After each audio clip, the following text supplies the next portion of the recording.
On this episode, we talk about passion and we talk about blue collar mentality.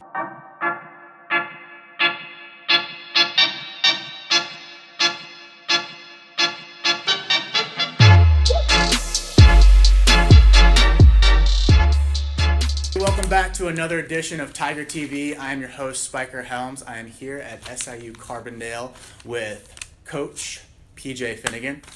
With recruiting and all of that, how do you first find out about a player? Most of the time when we're looking for that next class, we go to places that we have a relationship. One of the biggest things that we're not going to knock down anybody's door with our facilities and everything else. We really deal a lot with relationships with different coaches, different areas of the Midwest. And so we try to get on the phone with those guys, find out what they have, find out kids that'll be good fits for us. And that's usually where we start with the process. And when you're out recruiting, what do you look for in a player? Really, for us, we try to look for things that we can develop. On the pitching side of things, we look for guys that have the ability to throw strikes at a high level. Guys that can really compete and that have stuff. Maybe, our MO lately has been that we get guys that are just about to make that jump physically, and we kind of help them get there. Those guys that really are tough, have great makeup, work ethic, and have the physical tools that we can develop here. That is exactly what we look for. Coach Henderson is really big on makeup, really big on work ethic, and guys that play hard. So from a position player side of that, if you play hard, that's going to catch my eye, and that's going to go a long way as to getting you in the door here. So it's really just not physical. It is not. I think that's one of the reasons why we've kind of had success the last couple of years and made a good turnaround is we've gotten baseball players. We've gotten tough kids with great work ethic, great off-the-field characters, and it's really developed into a great culture that's helped us kind of push the needle on what we're doing here. Now, could you explain the process of recruiting? So that you initially go out, you hear a waiver on a player, and then you end up going there and seeing the player. Then what happens after that? After we would see them, we want to try to get in touch with them, most of the time on the phone.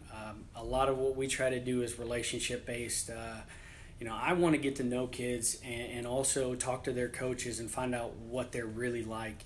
That's, like I said, that's a big part for us is doing our homework, finding out what's behind the kid, because I think everybody at this level is talented. The thing that really separates is the homework you do and the type of kid you're going to bring in. If you bring in that kid, those are the guys that end up being part of that winning culture, that championship culture that we're trying to build.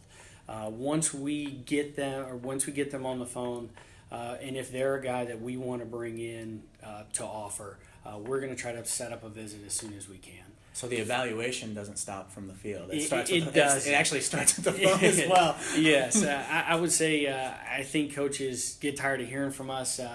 I will ask a lot of questions from coaches because I truly want to know what the kid is like, from how they treat their parents and how hard they work away from the field, what kind of grades they have, all the little things that add up to who the person is, who the player is.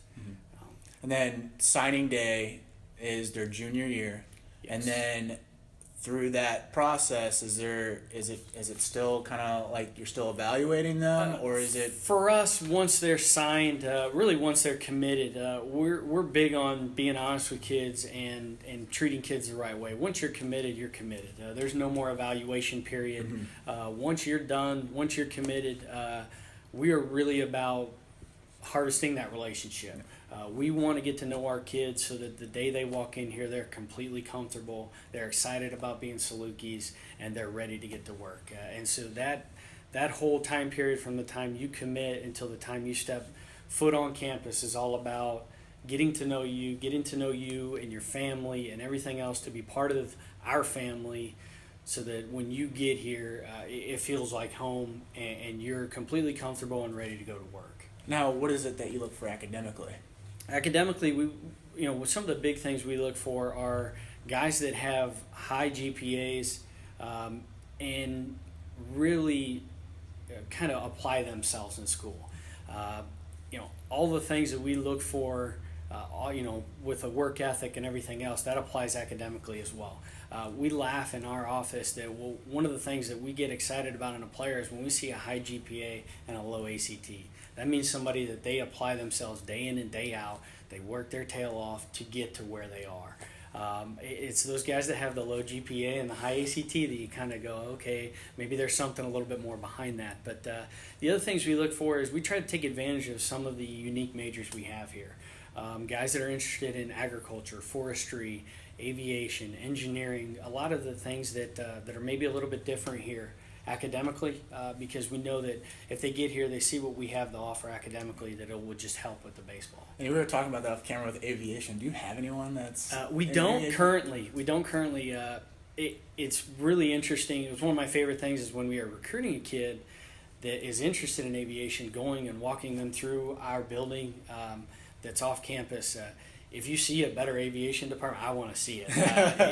It's 3 years old. They have flight simulators, control rooms. I mean, you can spend an entire day just touring the facility, you feel like a little kid, watching video games. It's incredible. That'd be funny. You're just sitting in the clubhouse, and the guy next to you is in aviation. Yes. Like, you want to go for a flight? Yeah, and they have hours that they have to do. We've actually talked to a couple instructors and some of their kids that are looking for things to do. We would like to get them to take us on recruiting trips, maybe day trips, different places, because they need the hours and we need to get there quickly. We need to get there. So it could work out. It beats being in a bus. Yes. You can fly down to Dallas Baptist. Or a rental car or something. Yeah. I remember every time Missouri Valley, we'd get to go down to Dallas, like, man, that's going to be a long trip. Yes, and for us, Wichita, that all of those, it makes you appreciate college baseball with those road trips. Yeah. Well, Coach, thanks for coming on. Last question before we sign off. Any parting advice for a player or a youth coach or even a high school coach? I think with the recruiting process and everything else, I think I would encourage kids to do their homework as much as they possibly can. You have great resources with the internet, with other coaches in your area, everything else. Go out and do as much research as you possibly can on the coaches, on the rosters, on their facilities, everything that you can do, because that's going to help kind of narrow down your process. It's going to help you get excited about programs.